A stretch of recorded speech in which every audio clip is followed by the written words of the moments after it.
Hello, we are Lawrence McKay and Heather Alberro, both members of the PSA ECN committee, and we're going to talk to you about how you get in non-academic publications as an ECR.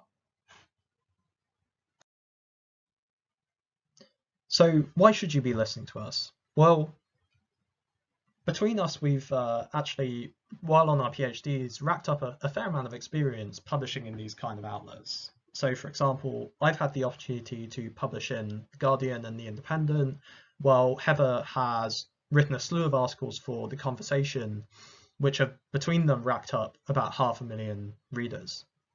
But we also think our recommendations here generalize really well because we come from very different backgrounds in terms of the discipline. Heather's much more theoretical, I'm much more like empirical and quantitative. And so we think that our recommendations apply, to kind of anyone doing politics as an ECR. We're going to cover why you should publish in blogs and the media, what makes your work interesting to the audiences in these outlets, how to identify outlets, time your publications well, and nail a very different kind of writing style, and how you make the most of and learn from these kind of publications. So in the next couple of slides, I'll be engaging with the question of why. So why publish and engage with non-academic platforms versus the traditional academic route of going for journal articles and book chapters, for instance. Reaching the walls of the academy is an interesting debate and discussion, but the idea, increasingly at least some would suggest, is that the work we produce and engage with shouldn't simply remain within academic circles, but also engage and draw in a variety of different audiences from different perspectives. So if you'd like to have your work to have the kind of impact that it potentially could, this is something to consider. So as the Van Doren quote suggests, we should engage in modes of communication, of storytelling that are at the very least widely accessible and engaging both within and beyond the academy. This is about how we write, but also where we publish, from newspapers and blogs to the role of open access publishing. So as I'll cover in a few moments, it's not just about the language we use, but where we publish our research and our work. So, as I suggested previously, there are a number of reasons why you might like to publish on non-academic platforms, whether it's The Conversation, The Guardian, The Independent, and specialist blogs like the London School of Economics. So, communication, and this is something that as academics, whether we're in early stages and throughout as well, is something that we perhaps might struggle with a bit. So the great thing about these kinds of platforms is that they help you communicate your work more effectively to wider non-specialist audiences. And this is excellent practice to have, not just within non-academic circles, but also for things like conferences where you will at some point be communicating your work to people who are outside of your particular discipline. So these kinds of platforms help you sort of hone in on these skills. Outreach, this is a big one, at least personally with my own experiences with writing for The Conversation and The Independent, for instance. You access massive audiences from all corners of the globe, especially with platforms like The Conversation, for instance, where in my own experience, I've had readers from all around the world, almost every continent, and upwards of around 450,000 to close to 500,000. So it's in terms of getting your research out there and getting as many people engaged in discussions as possible. This is a great way to do this. And also other considerations like what it says about you. So in regards to CV building, the ref statement, this shows that you're enthusiastic, you're keen on entering contemporary debates and drawing in a number of different voices and perspectives in sort of dialogue with your own work. So it does look good on your CV as well to have a number of these publications. And in subsequent slides, I'll sort of touch on a few more extra benefits that come from this mode of publication. And lastly, self-esteem. Again, something that's very important for us in academia, something that many of us can sometimes struggle with. It validates that your work is interesting to people, to circles outside the sort of particular department you might be situated in, and that it's not just you and your supervisor who consider your work meaningful or interesting or useful.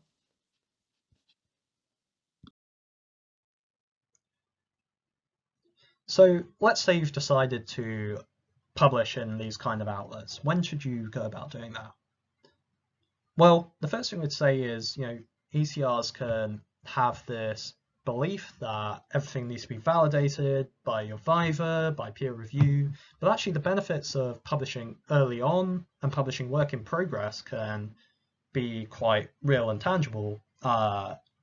You're going to get feedback, especially if you publish in those kind of more specialist, small audience outlets, and you are going to start getting your name out there. But there can be kind of risks to publishing work in progress as well.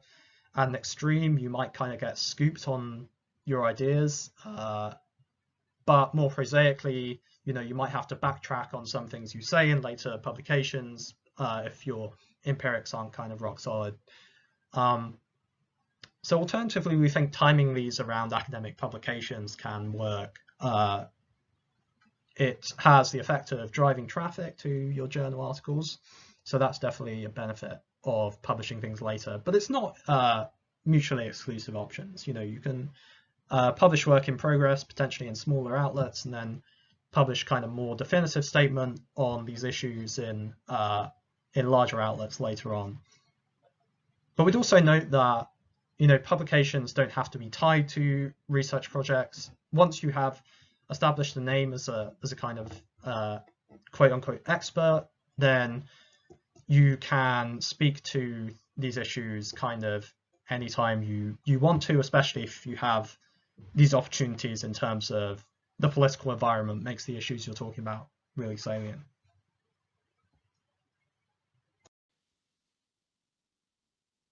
So what makes your research interesting to people and to organizations outside of academia? Well, quite a few things. And with this sort of thing, when you're thinking about pitching an idea to a non-academic platform or sort of thinking about what you might write about and how, two important considerations to keep in mind. So timing, looking out for current events that tie into your work, and whether your work centers more around empirical data, or whether it's more quantitative versus more theoretical or abstract or philosophical work.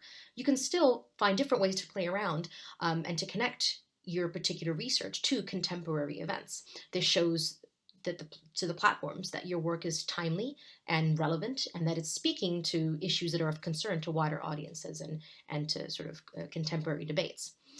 Another sort of consideration is practical application. So this kind of communicating your research through these kinds of platforms shows that you can comment, that you can apply your research to something pertinent and grounded within the contemporary context. So you can comment on, for instance, the passing of a particular kind of policy, the practice or activities of political actors such as governments, parties, institutions, these sorts of things. These two different approaches, the issue of timing and practical application, make your research valuable and interesting to other parties.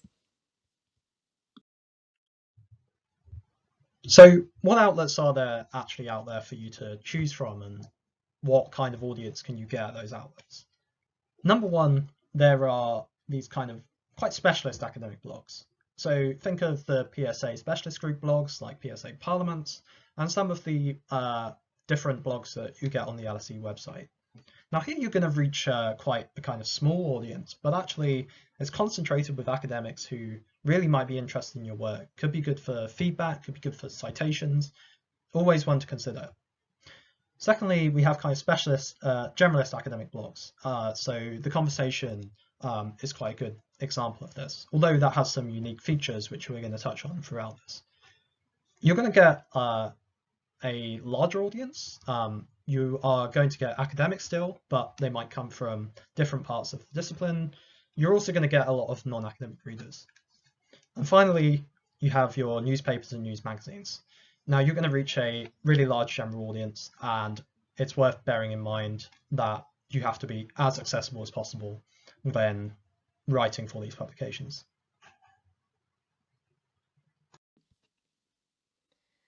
There are a variety of different approaches to take and ways to go about navigating your first article and choosing which platform and how to contact them. And so there is no one size fits all. But with platforms like The Conversation, for instance, typically they will have clear instructions on their websites in terms of how to navigate the entire process. So the conversation, usually you would go on their website and you'd submit a short pitch, which is just 1 to 2 sentences describing your idea, and other boxes where they'll ask you to explain what the particular relevance of your work is. And then if they're interested, they'll contact you and get in touch and help you through the process with an editor towards publication.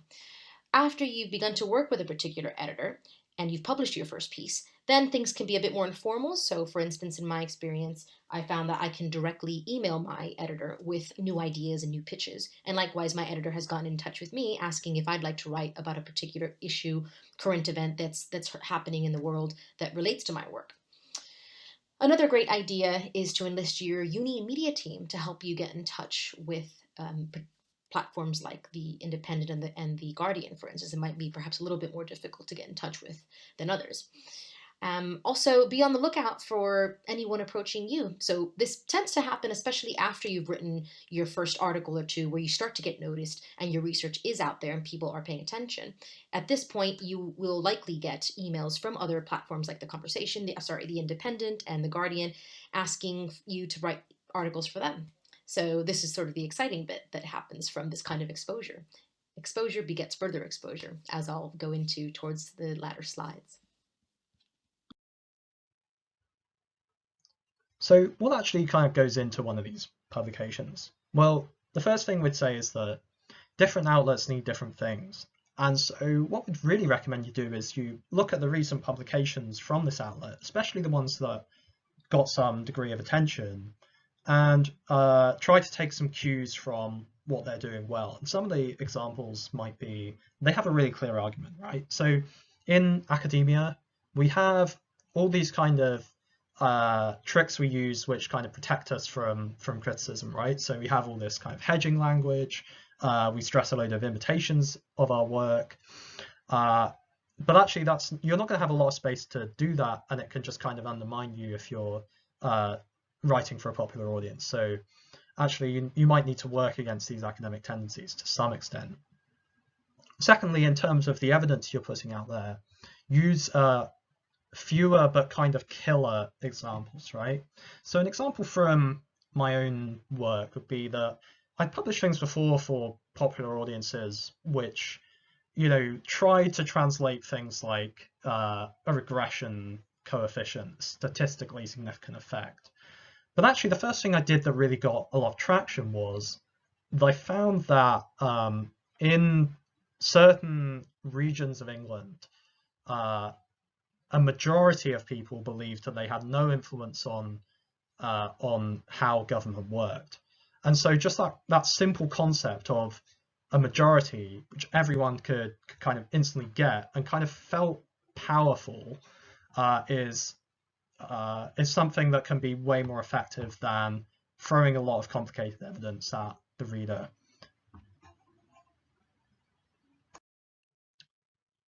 Now, we've been saying all along that when writing for a more popular audience, especially, your style is going to have to be very different to what you're used to. What could that mean? One suggestion is that paragraphs should be much shorter, especially introductions. This is quite an extreme example, but the UK and the Changing Europe blog actually has 1 or 2 sentence paragraphs. And across these paragraphs, you should be aiming to create some sort of flow that gets your reader to move on. So an example of how you can do this is pose a question to end one paragraph, and then in the next paragraph, you answer it, and so on. Avoid jargon like terminology. Now, I think everyone kind of gets this intuitively, but they don't necessarily have the right understanding of what jargon means, because it doesn't just mean terminology. It also means all this kind of essay-like language that you'll have picked up while doing your undergraduate, that doesn't necessarily have too much meaning outside this world. And it doesn't just mean long words either. You know, there are things that seem short and snappy, but actually don't have that much meaning to your audience necessarily.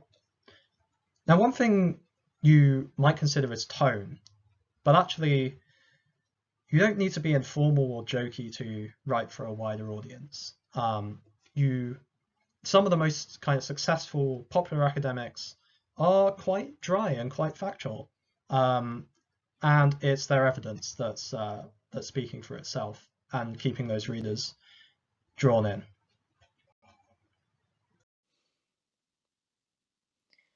It's important to make the most of your recent publication and to sort of do everything you can to extract really all of the benefits that arise from these unique experiences. So first off, don't be afraid of self-promotion. So for you Twitter users, this is an excellent tool for writing threads, tagging academic influencers or people within your field who are significant players who might be interested in the article that you've published and in sort of engaging more widely with your work. Also, get your university media team or department on board. So, in my own experience, I tend to post my article on Twitter, and then I'll tag my university media team as well as my department, and then they'll sort of help with the promotion of the work as well and get it more widely circulated. Another important thing to keep in mind is to keep an eye on emails after you publish, because you will get a lot of feedback and a lot of activity, especially when you publish on platforms like The Conversation and some of the other ones we've mentioned. So in my own experience, following my numerous articles in The Conversation, I've had media requests, live news segments requests, requests for interviews, guest lectures and talks, expert consultation. So in the image you see there, that was my first media engagement. So after the publication of my first Conversation article on the French and British Scallop Wars, I was contacted by NBC Euronews to do a live segment on recent developments that had occurred right after I had published that article. So it was very, very exciting, daunting as well, but you will likely get this kind of response and activity circulating your publications. So do be ready for it and really make the most of it, because it's only going to help boost your career. It's going to help get you out there, get people talking about your work, and this will sort of help boost your experience overall and also make for a fantastic CV.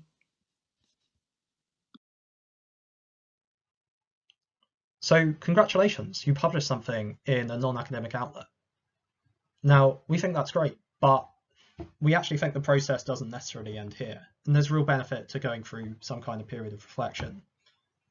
One thing you might want to think about is just how big a response did you actually get? And what does that indicate about the interest in your subject or how well you're selling what you're talking about? You might want to look at things like Twitter engagements, the number of comments on the article, or even analytics which are provided by The Conversation in particular. What aspects of your research engaged or didn't engage people? And do you want to put more focus in different areas in future? Did you communicate what you wanted to? Did people disagree with things? Did people read things you said differently? And how might you want to communicate differently in future? And finally, what questions did people have that you could actually go out there and research and answer? Because you know that interest is there and you just have that gap to fill.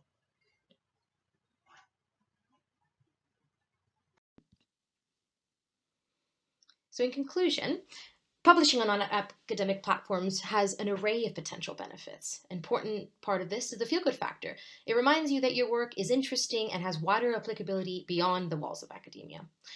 Keeping in mind that different publications can help in different ways at different stages. So it all depends on what stage you are in your career, the nature of your work, and what kind of platform you want to ultimately pursue, as some will be a bit more generalist and others will be much more specific and tailored to your particular area of research.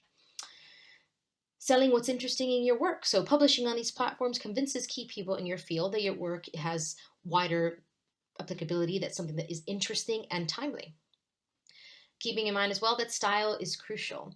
So these publication platforms are very different from publishing a standard journal article or book chapter. Minimize jargon, make sure you communicate your ideas in ways that are as clear as possible, as the point is to engage wider audiences, people who will likely not be familiar with your area and not be familiar with the kind of specialist terminology and jargon that we tend to use as academics.